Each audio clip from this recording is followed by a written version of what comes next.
everything we do is habit, right? So everything that I was doing in our normal house, our home, is just autopilot. And so by being thrust into a new environment, like a different kitchen, our whole family is sleeping in a room in bunk beds, like we've just had to reestablish different routines and doing things. And it's like, I bought less groceries. Like, there's so many little things that because I've had to choose a different way to do it, I'm making a choice that I like. Hi, friend. Welcome to Gather and Growth, a show created for passionate, growth-focused rural women like you. From mindset work and building strong habits to exploring the unique joys and challenges of living rural, this is a show to leave you feeling joyful, inspired, and a little less alone. Together, we're on a journey of reaching for the most confident, healthy, and authentic version of ourselves, and I'm forever grateful to have you by my side. Whether you're currently running on a back road, shuffling kids to town, hopping along for a tractor ride, or 3 loads deep into folding laundry, grab yourself a nice coffee and let's dive in.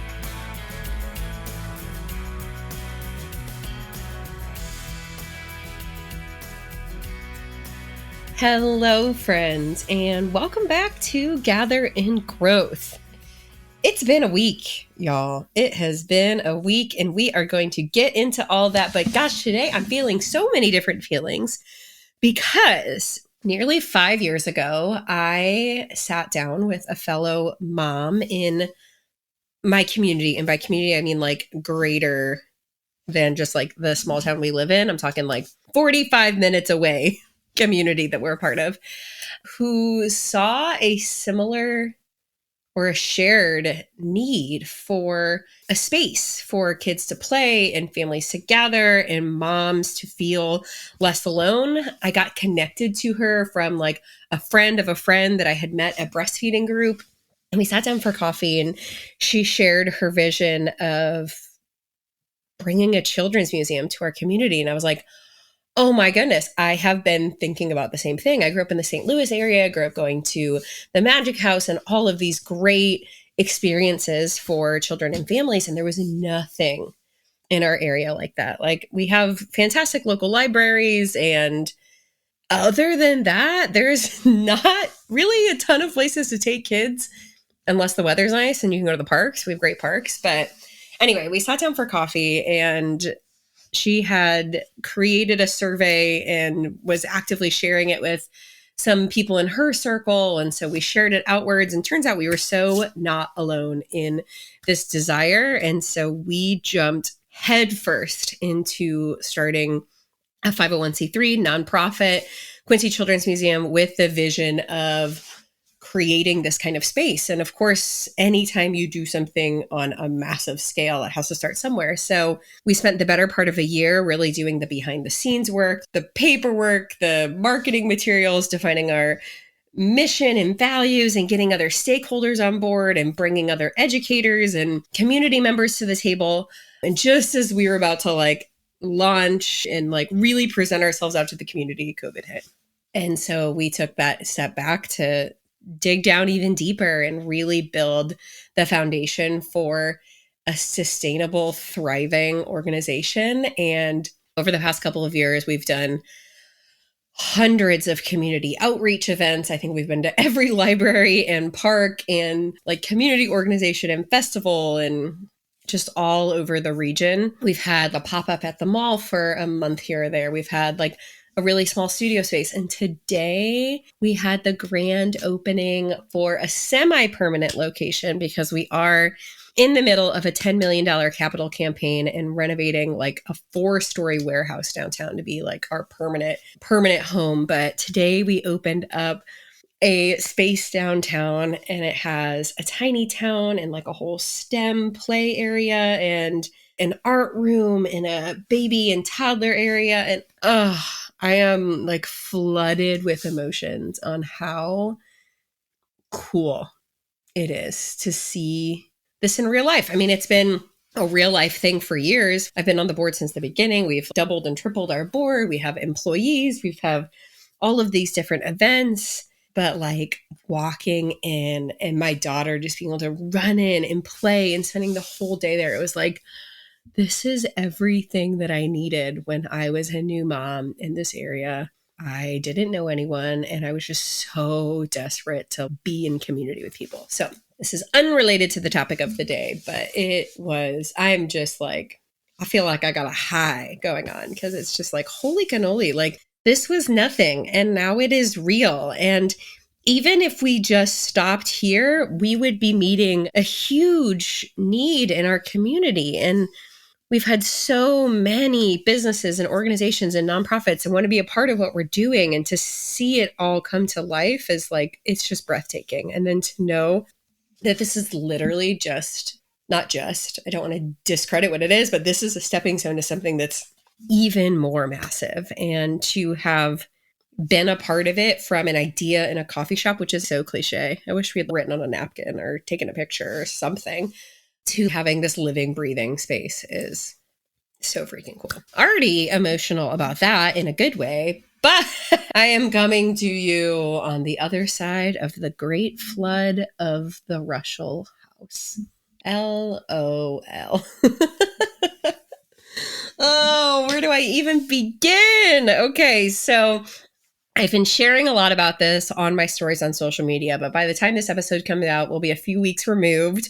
I just wanted to capture the chaos and also some of the really important lessons I feel like I'm learning through this experience in the process of while it's happening. So Saturday afternoon, we leave our house to go to the St. Louis area to celebrate Christmas with family, do all the Christmas things, yada, yada, yada. The morning that we are to come home, Tuesday morning, Andrew and I are just exhausted. We are overwhelmed.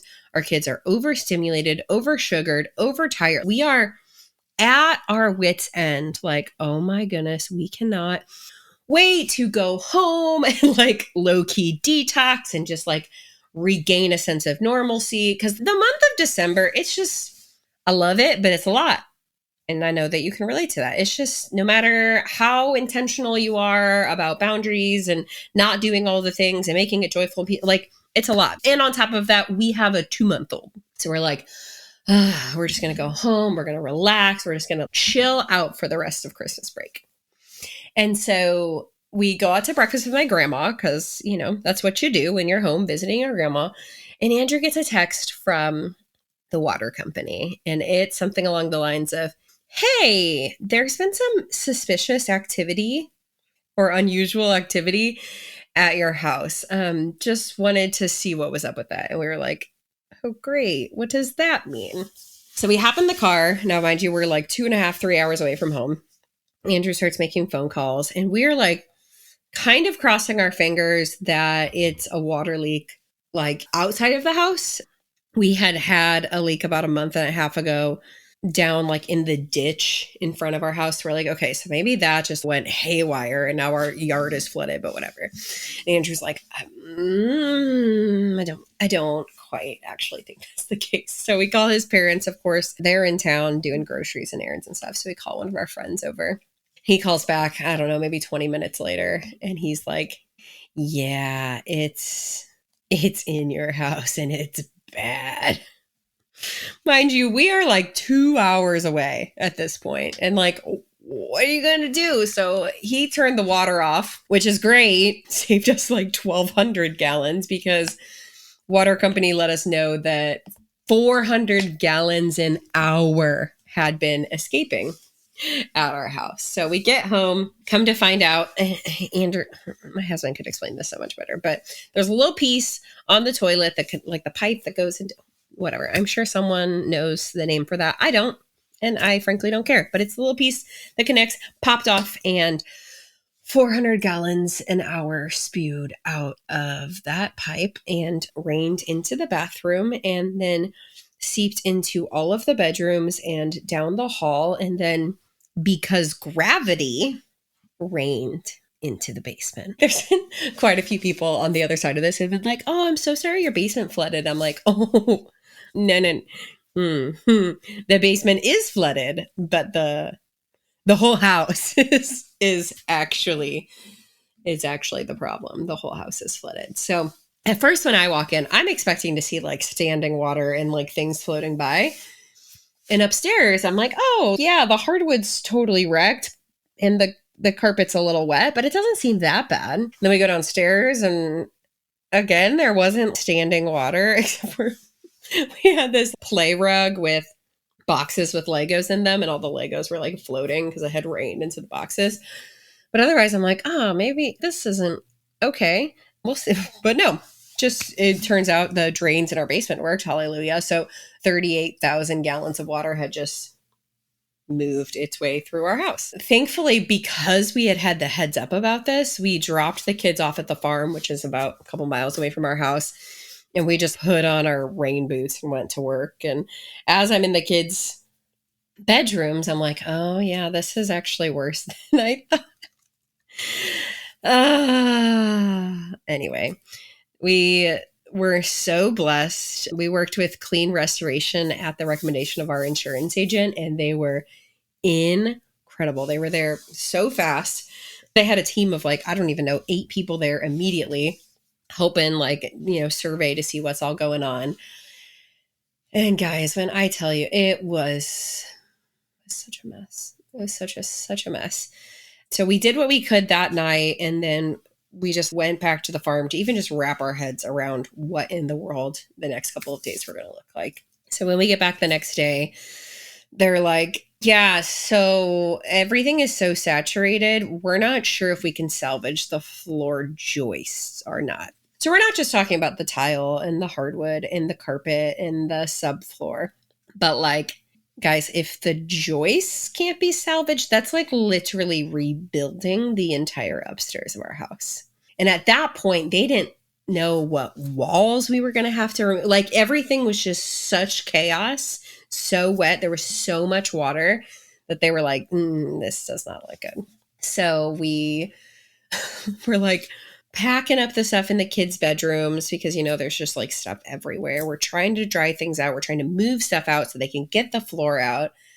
Meanwhile, I realize our Christmas tree is in the way. Like literally one of the saddest things was taking down the Christmas tree as there's like, I don't know, 8 or a dozen serve pro people around me ripping up floor and taking down pieces of walls and like moving our furniture and packing my kids' belongings into boxes. And I'm like taking down this Christmas tree. Like it should not be like this. I should be taking down the Christmas tree while my kids are fighting on the floor over their new Christmas toys and saying they're bored. Why do they do that? It's like the day after Christmas. And they're like, I'm bored. You're like, you just got so many new toys. Why did I even buy them for you? Like, that is the overwhelm that I missed. Like, I missed 24 hours ago when my biggest concern was how overstimulated I was. But yeah, that was sad. And then our son, he's 6.5. He had a whole bunch of drawings and stuff that he had made taped to his wall. And he asked to come over and help. And so he's in there like taking them off and taking down the tape literally as they're digging up his carpet. And like all these other workers are like moving their stuff around. And the look on his face, it was just, he was such a trooper. But it was just a wild couple of days because on top of that, they're like, you can't stay here. We couldn't stay in the basement because the basement was flooded. Couldn't stay in the bedrooms, obviously, because there was so much moisture. We couldn't stay so we were, displaced trying to not only figure out where we were going to stay that night, but ultimately they're like, you're going to be out for a while. Like you need to find somewhere else to live. So we're navigating all that on the phone with insurance and this person and that person and whatever. Meanwhile, our kids' lives and everything they know to be safe and true has been turned totally upside down. And we're just like, at that point, we're just like in to-do list mode. What do we got to do next? What do we need to move? What do we need to pack? Where does it need to go? What's going on? So we were able to get connected with someone local, or he doesn't actually live locally, but owns a hunting cabin that's really close to our house and the home farm. And we had already made arrangements to have it for the weekend because we had family coming into town. And we're like, how would you feel about renting it out to us for a few months? That panned out. And so like, we're just moving boxes of stuff to this hunting cabin that also has no Wi-Fi and I don't get cell service. Oh, it was like just the craziest couple of days. The kids were at the farm with my mother-in-law. Of course, I have a 2-month-old that is exclusively breastfed. So like I would leave her here. My mother-in-law would text me whenever she'd get hungry. I'd come back so I could feed her. Yes, I know I could have given her a bottle, but then I would have had to stop what I was doing and pump at the house anyway. And I might as well drive 2 miles to go feed her. It was just such a whirlwind of a couple of days until all of a sudden the to-do list kind of stopped. It got to the point like everything was demoed that needed to be, everything that was packed that was needed to be, everything was moved that it needed to be. And then it was just like, hurry up and wait. It was just time. Like we had 77 industrial fans and like massive dehumidifiers. Not like the cute ones that they like sell at Home Depot for like to keep in your basement all the time. Like just these massive things in our house for days. And so it was just kind of a matter of like the crew would come every day, kind of do the moisture detection, see what was going on, see what needed to be moved. Like my husband has seriously been superhero through all of this. Like, God love him. He's the real MVP of the Great Flood. So anyway, we are now, a week and some change on the other side of that and just trying to now figure out what normal even means at this point. Living somewhere that's not home. Thankfully, the kids are heading back to school, which will be honestly really good for them to get back in that regular rhythm. And we've gotten some really good news. This time last week, we literally did not know if we were going to be able to salvage the entire first floor of our house, which would have been crazy. But they've taken out most of the fans. There's a couple spots they're still working on, but they feel really good about how everything's looking. And so, gosh, the other day we went and picked out flooring, and now we're kind of just going to be at the mercy of getting everything lined up. Anyone who's done any kind of renovation or construction knows that putting all the moving pieces and puzzles into place is half the battle, right? Thankfully, we have great relationships with contractors that we've worked with over the past couple of years because, I've got a lot of messages that's like, yay, now you get to renovate and change your house. Like for context, we bought this house in fall of 2018. And it is like a very, I think, generic, like 1960s, 70s-ish ranch style house. And so when we bought it, there was not a wall or floor or ceiling or ounce of the house that we did not totally scrap and redo because we knew this was going to be our forever home. So we wanted to make it just the way we wanted it. We made very intentional decisions on things that we didn't think we could get sick of. Like then 2 years ago? 2 years ago, our basement flooded. So we just finished putting that together. I mean, literally weeks ago. And Andrew and I, before we left for Christmas, we were sitting in the basement. We've been getting some stuff ready because we knew we were going to have visitors over the holidays. And we're like, gosh, it just feels so good to have our house exactly the way we wanted it. LOL, famous last words. So this is the renovation I did not ask for because we are quite literally making it exactly the same. There may be a few little things. We might get spicy and paint a wall or something, but wowzers. What a week. And something that's been so interesting to me is, as I've been sharing about this and as we've been navigating it, the number of people who have messaged me or, that I know in real life that are like, oh my gosh, I just can't believe the way you're handling this. You're so strong and optimistic and brave and encouraging. And I just like, I can't believe it. And at first I was like, okay, yeah, okay. I just didn't even have the time or capacity to process that. But as I'm still getting these messages today, it made me curious. As people were saying that, I'm like, well, yeah, how else would I be handling this? Am I supposed to be handling this a different way? It kind of made me feel like, am I not handling this well or the way that anyone else should? Am I delusional? Am I like optimistic to a fault? Like what is going on here that so many people find the way that I'm handling this situation to be the exception? And so I've been sitting with that over the past 24 hours or so. And also over the past week and a half, Andrew and I have been in some different situations where we've been around people who do have different lifestyles and mindsets than we do. And it's kind of like come to a culmination where I'm like, wow, I think that this situation that we have right in front of us is a living, breathing example or representation, I should say, of what years of doing the work has done to my mindset and capacity to handle hard things, for lack of a better word. I don't know how I would have handled this situation 5 years or 10 years ago because I've never been in this situation before. But I would say for most of my life, would have identified as a fairly optimistic person.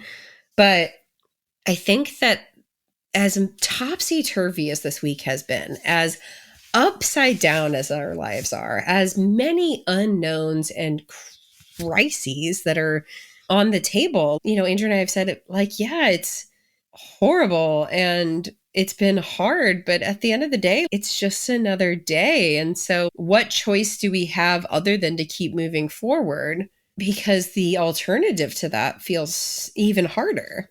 And so, as I prepared to sit down and record this episode, I really tried to think about what are some of the things that I have done that have really prepared me to handle a situation like this in the way that I have, in such a way that I didn't even realize that the way I was handling it was unique, profound. I don't know. I don't know if I don't even have the right words to describe this. So bear with me here, okay? It's been a week.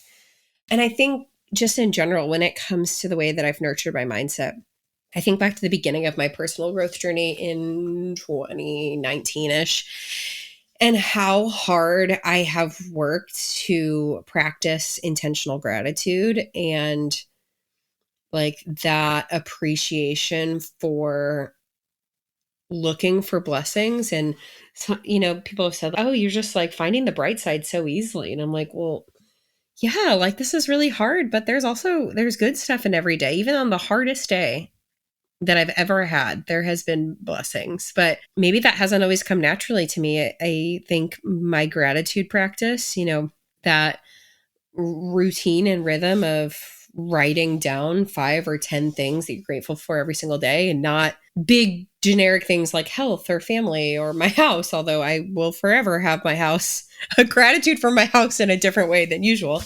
But like those really specific things, like a cup of coffee that just tasted so good, or like catching the sunset, or the joke that your kid said, or just a conversation with a friend, like constantly building a repertoire of those small moments that make life so beautiful totally transform my mindset from looking for bad things to complain about, because that's easy. Like whining about all the things that go wrong, or griping about the weather, or bitching about something, like that's a lot easier and a lot more natural for a lot of people. But the more intentional I became about changing the way I did that and looking for those pieces of gratitude, I do think that practice that I was so regimented in for years has just like naturally made that part of who I am today. And that's how habits are supposed to work. Like you are supposed to be intentional about building or breaking them. And then years down the line, you don't even think about it anymore because it's just become part of who you are. That's the goal here. I don't have to sit down and write in a gratitude journal every day, although it's a beautiful practice, because I have retrained my brain to already do that. I also think over the past couple of years, specifically since 2019, I have a very deep understanding of my capacity to do hard things. That started with me getting into long distance running. I think the next big example of that was like taking the leap to launch and grow a business from nothing with no prior experience or really much of a game plan. I think about my mental health journey over the last year. I think about pregnancy in unmedicated labor and delivery. Like I have survived 100% of my hard days. Every single time that I just felt like I could not do it anymore, I ran another mile. I woke up and saw another day. And I think that has made the situation just be like, well, this sucks, but we're going to get through. And there's something to be learned here. And there's something even better on the other side, even if I can't see it right now, because I have proven that to myself so many times. On the other side of a mile where I don't think I can put one more foot in front of the other, and it's 90 degrees and it's super humid and I feel like I am actually going to croak out, is the accomplishment of a long run in mileage I didn't think I could do before. On the other side of feeling so overwhelmed or drowning in imposter syndrome or not knowing how to do something in my business is the life that I'm living today and the freedom that I have to be present with my family and also do something that I love. Quite literally, on the other side of some of the hardest 12 hours of my life of doing childbirth without an epidural was one of my biggest blessings. So yeah, this has been hard, but it's going to be okay because the sun rises and my kids are here. And gosh, talk about that. Like, I just feel like something like this is such a jarring realization, because I think we probably go through periods like this, many times where you have a moment where something happens and you're like, oh my goodness. Like, it's just like that wake up call. Like, we all know that tomorrow is never promised. We all understand that reality. But when everything you know to be true changes in an instant, it really makes you realize just what matters the most. On the day where we were cleaning out our house, and I think it was the day I was taking down the Christmas tree and just like having myself a deserved, but a little bit of a pity party of how just sad and hard it was. We had a family member where they were rushing their little boy, who's the same age as my daughter, to the hospital. They didn't know what was wrong, and the local hospital couldn't figure it out, and they were taking him to the city. And I was just like, I'd rip out every single freaking floor in my house to not be doing that today. And I think even people who have been in those types of situations will agree that it's so hard. And just as soon as you think you can't go anymore, you do. And it's just, I don't know. It was just a really, I don't want to say a slap in the face, but definitely a reminder of what really matters here. like I joked that I missed how overwhelmed I felt by being overstimulated. And, it's just like all of a sudden, none of that mattered because I looked around and was like, okay, I feel like I'm going insane and my kids are low key driving me insane, but we are all here. And our house is underwater, but it will be okay. And yeah, I think that, another thing that has become really obvious to me is almost how jaded of a perspective I have of the world. Maybe that's not the right word. Maybe skewed. It's just, I spend all day, almost every day, talking to other people, specifically women, who have growth mindsets, who are pushing themselves to do hard things, who are stepping outside their comfort zone, who are having hard conversations, who are getting really intentional and nurturing their health and bringing really cool things to life and just working through hard stuff all the time. I mean, just the nature of what I do and who my friends are and who have been in my circle and what kinds of conversations I'm regularly having are positive, seeking for the bright side, doing hard things and continuing to show up and being growth minded and growth focused. And I don't think I had even taken the time to realize how much that had impacted me. That when other people were pointing out to me how uniquely I was handling a situation, that I was like, wouldn't anyone do this? Like, I feel like a douche even just saying it out loud.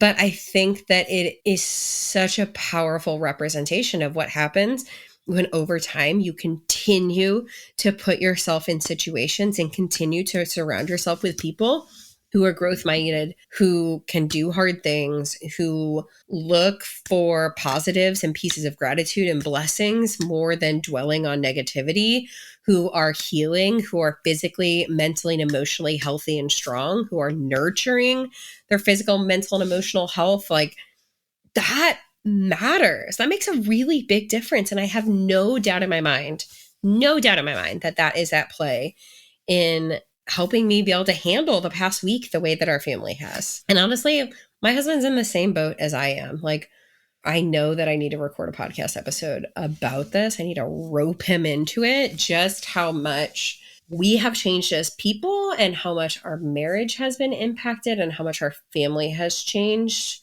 or grown as a result of both of our intentionality in our personal growth journeys. But that's an episode for another day. Anyway, other lessons learned here. I'm not going to lie, not having Wi-Fi is annoying, but kind of nice.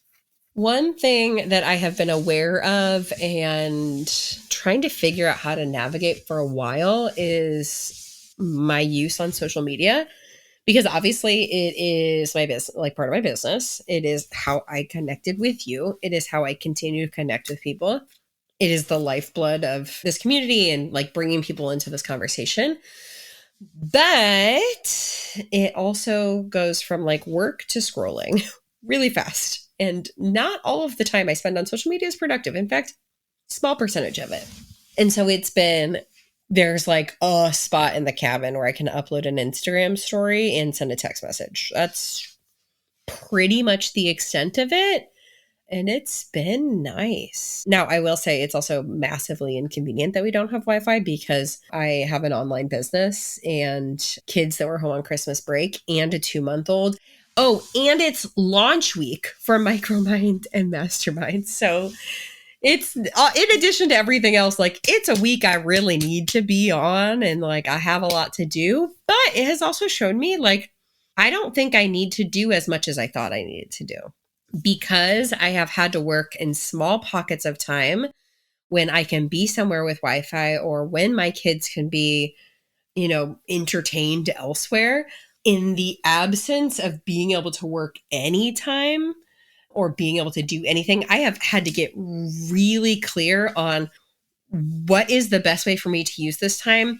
What is the action for the next hour that's actually going to drive revenue? Because let's be honest, busyness is not the same thing as productivity. I can find ways to be busy all day. I can find ways to distract myself all day. I can find ways to get lost in a loop of, doom scrolling all day. So in the absence of the ability to do that, first of all, because my kids are home, but second of all, because I have no Wi-Fi, I have done so much less for this launch in so many less hours, and it is not impacting the result. Like just as many people are signing up as I expected to any other time. And so, wow, as a business owner, it has been like, I really, really need to carry this lesson moving forward of what actually matters. How do I spend the time doing the things that I need to do that are actually going to move the needle forward? And whatever that looks like, whether it's, creating good content, whether it's recording podcast episodes, whether it's sending emails, like what actually matters, what's actually working, and what can I take off my to-do list because it's just busy. And not to say it's not quote unquote productive busy, but is it? That has been a very power level lesson that I know I needed to learn. I mean, everything we do is habit, right? So everything that I was doing in our normal house, our home, is just autopilot. And so by being thrust into a new environment, like a different kitchen, our whole family is sleeping in a room in bunk beds, like we've just had to reestablish different routines and doing things. And I bought less groceries. There's so many little things that because I've had to choose a different way to do it, I'm making a choice that I like. And so it's making me think about, okay, when we're able to move back home, how do I get even more intentional with the choices that I'm making and not just do stuff on autopilot because it's there and that's just what we normally do or how we normally do it. So that has been interesting as well. Obviously, we don't have all of our stuff with us because that would be ludicrous. We did yesterday bring a couple dressers and our kitchen table over just because we're going to be there minimum 6 weeks, which is much better than the 6 months that we were mentally preparing for this time last week. It could very well be 2 or 3 months. We don't really know. But having less stuff, it's great. The kids have less toys. They're playing together better than ever. It's just, yeah, it's been a really powerful week for us as a family to focus on what it means, like what our values are as a family. It's been a really powerful lesson for our kids.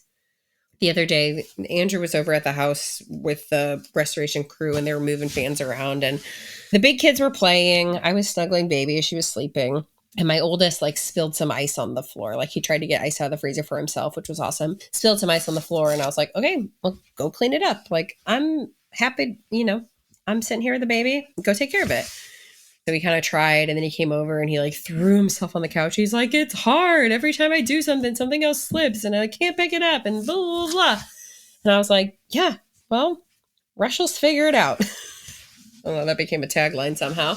But I'm like, we can do hard things.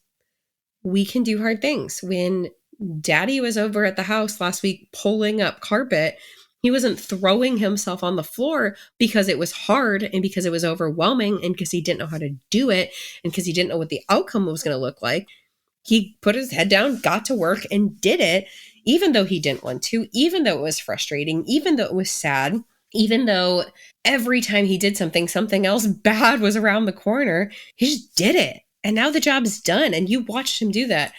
And he looked at me and he was just like, And he got up and you know what? He cleaned up all the ice cubes. So it's been a really powerful lesson for our kids in what tenacity looks like. And, just reminding them what matters most is our family. And, at the end of the day, if we are all here and together, then we're going to be okay. But it is also really hard because to them, to us, it's our home, but we're adults and we can, even though it's frustrating to be sleeping in bunk beds and staying in a cabin with no Wi-Fi, we get it. But to their little hearts, that's everything they know to be safe and true. That's been their home for as long as they can remember.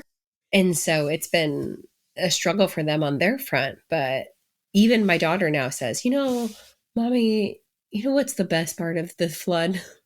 I say, what? She's like, we are here together. And I'm like, you know what? Yeah.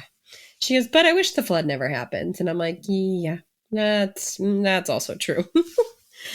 Anyway, so that's today's episode. Shit happens.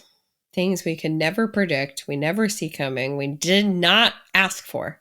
Shit happens. And I have really learned that our mindset makes a huge difference. And that's not always going to be perfect.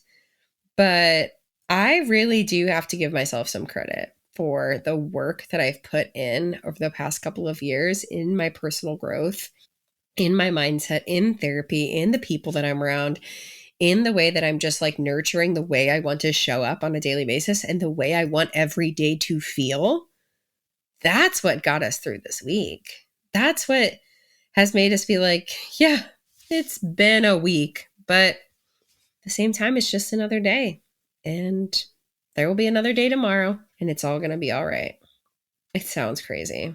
And it feels crazy to me that the mindset I have is perhaps abnormal, admirable. I don't know. Once again, it feels even weird to say that. But if you're still listening, thanks. And I hope that there is something in this conversation or story or lessons or takeaways that resonated with you. If so, share it to someone, especially if they too have had a freaking flood in their house or to someone else who's going through a hard time. Because let's be honest, if it's not the flood, it is something. Now more than ever, I want to be so intentional with my time and my energy and my focus and my mindset that no matter what life throws our way, we are able to handle it to the best of our capacity.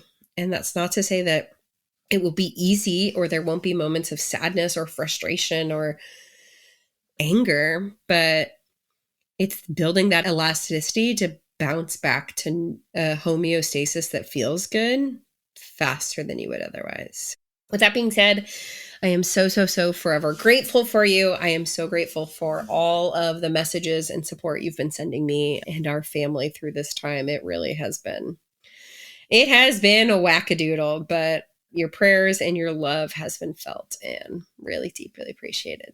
Thank you. And until next time, I'm so grateful for you. Have I told you today how much I appreciate you? I'd like to imagine this was a meaningful backyard patio kind of chat between friends sipping LaCroix at sunset. If you enjoyed today's show, please take a screenshot to share or forward this episode to a friend. You can also find me at Emily Rushell over on social to continue the conversation. It's truly a joy to hear what tidbits and takeaways made an impact on your day. As always, all links and resources mentioned in today's episode can be found in the show notes listed below or over at emilyrushell.com. Special thanks to my podcast manager, Jill Carr, for the time and love she puts into producing Gather and Growth for this community. What a blessing it is to be on this personal growth journey together. Forever grateful for you.